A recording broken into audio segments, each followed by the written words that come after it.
warahmatullahi wabarakatuh. Perkenalkan, nama saya Hefri Sinta Salsabila dengan NIM 231111354. Di sini saya akan menyampaikan materi tentang kegunaan database atau syarat database. Langsung saja, apa itu kegunaan database? Yaitu penyusunan suatu basis data digunakan untuk mengatasi berbagai masalah pada penyusunan data, yaitu redundansi dan inkonsistensi data, kesulitan mengakses data, isolasi data untuk menstandarisasi, multiple user, atau banyak pemakai, masalah keamanan, masalah kesatuan, dan masalah kebebasan data.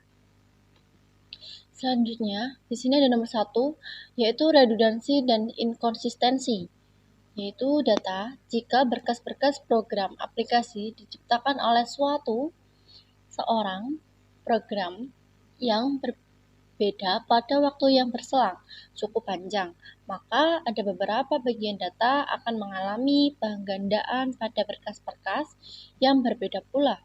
Sebagai contoh, adalah alamat dan nomor telepon pelanggan kita tercatat pada berkas deposito, juga pada berkas rekening, koran, dan juga berkas nasabah. Penyimpanan di beberapa lokasi untuk data yang sama ini disebut sebagai redundansi dan mengakibatkan pemborosan ruang penyimpanan dan juga biaya yang mengakses menjadi lebih tinggi. Yang kedua, yaitu kesulitan dalam pengaksesan. Data pada suatu saat akan dibutuhkan untuk mencetak data siapa saja pelanggan yang berada di kode pos 55122 Yogyakarta. Padahal sebelum tersedia program yang telah ditulis untuk menampilkan data tersebut, maka kesulitan akan timbul dan penyelesaiannya untuk itu adalah ke arah DBMS yang mampu mengambil data secara langsung dengan bahasa yang familiar dan mudah digunakan. Lanjut, nomor 3, isolasi data untuk standarisasi.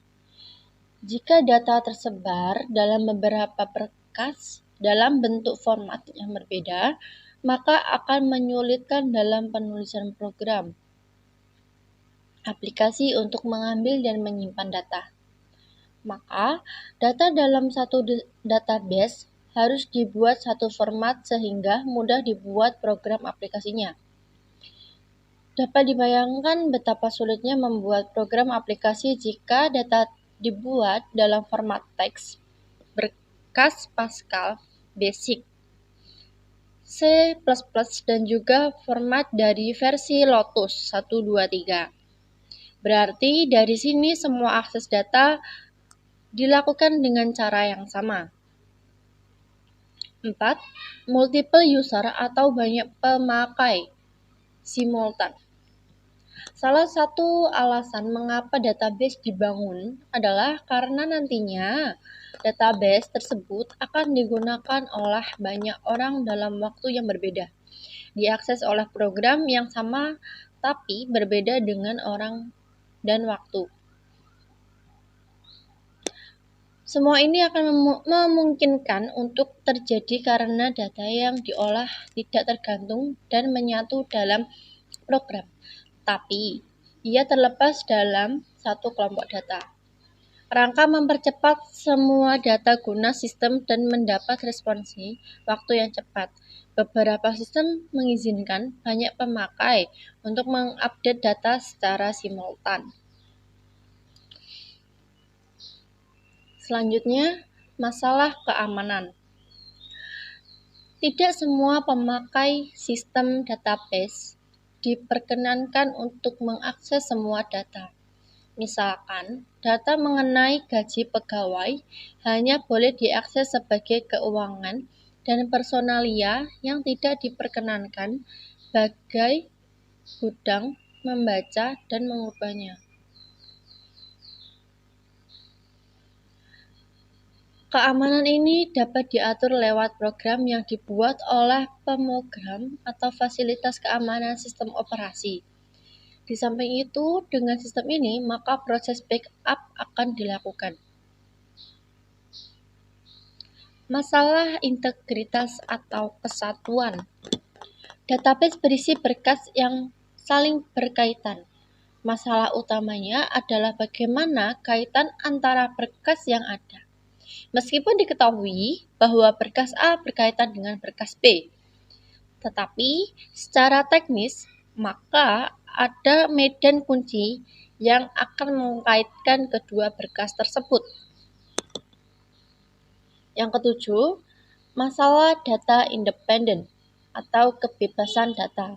Pada suatu aplikasi yang dibuat dengan bahasa pemrograman basic, misalnya, jika program telah dibuat untuk menyelesaikan masalah pembacaan data untuk berkas pelanggan dengan berkas nomor, nama, alamat, maka setelah program jadi dan terdapat perubahan struktur berkas pelanggan, maka program tersebut harus diubah. Hal ini disebut bahwa program yang telah dibuat tidak bebas terhadap database. 8. Kemandirian program data metadata disimpan dalam DBMS. Dengan demikian, aplikasi yang dibutuhkan tidak terlalu memikirkan format datanya. Pemutakhiran atau pencarian data dikelola oleh DBMS sehingga tidak perlu program untuk mengakses rutin data. Kesimpulannya adalah meningkatkan pembangunan aplikasi dan produktivitas perawatan. Yang 9, meningkatkan kualitas data dilakukan dengan aturan validasi data constraint. 10.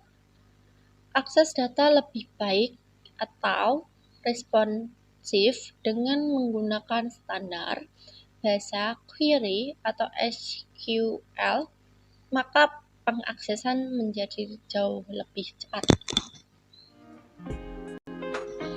Terima kasih, sekian materi yang dapat saya sampaikan. Kurang lebihnya mohon maaf. Wassalamualaikum warahmatullahi wabarakatuh.